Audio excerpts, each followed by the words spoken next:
Hi guys, I wanted to go over our leadership model that we're going to be using here in the organization Women. Rather than go over the actual roles of our leadership, I wanted to give you the overview of the characteristics we're looking for in our leadership to ensure that the culture that we're trying to create is permeated through the organization by the models of our leaders.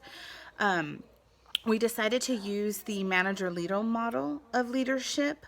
And that's to ensure that we're getting leaders who are business savvy and know the private sector, but are also the relationship based approach that's needed a lot of the times in nonprofits.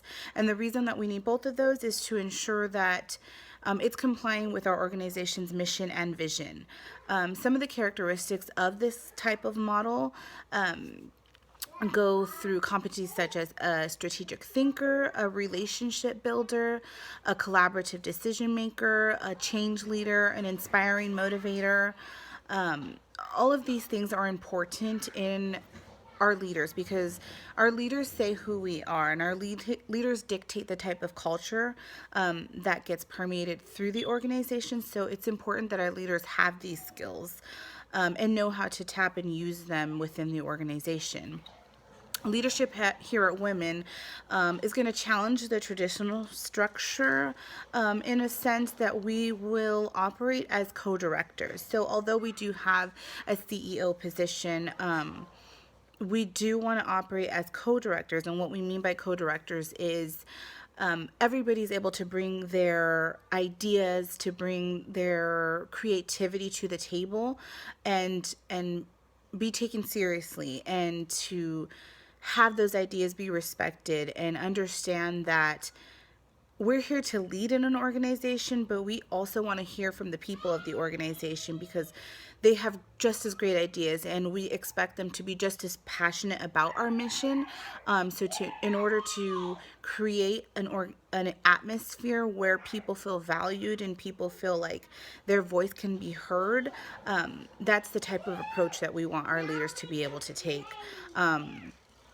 Also, in terms of engaging those employees, we understand the importance for innovation and originality, and understanding the generational shift that's occurring in the workforce.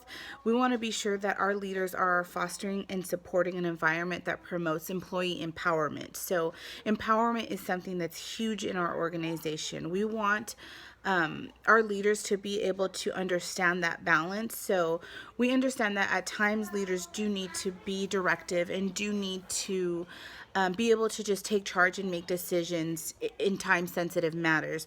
But for the most part, we would like our environment to be one of empowerment. So we want our employees to feel as though they can make those decisions on their own, or they can feel like this is an open and safe space to come and bring, whether it's constructive criticism, whether it's a new idea, whether it's a concern. We want our employees to feel as leaders themselves, and as if they have just as much stake in this organization as top leadership does. So it's important that our leaders are modeling that behavior, because if they model that behavior, then that's the type of culture that we're going to get. Also, we want our leaders to support people in realizing and maximizing their potential. So our top leaders are set out to serve as mentors and provide feedback and coaching to help employees advance and truly become vital parts of the organization.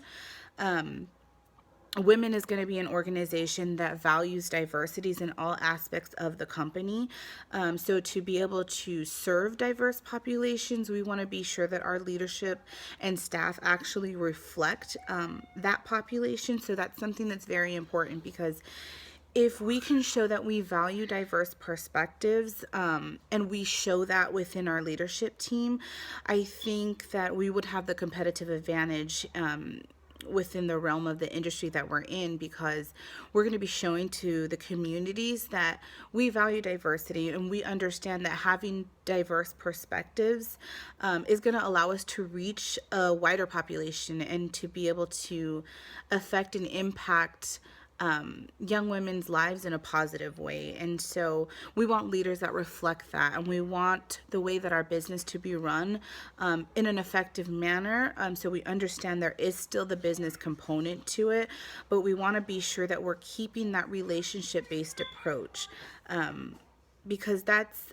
ultimately the direction that we feel that society's going in, and the one that values people the most. So I'm going to provide some more information in terms of structure on the slides, but overall, that's the type of culture that we're trying to create here at Women. Thank you.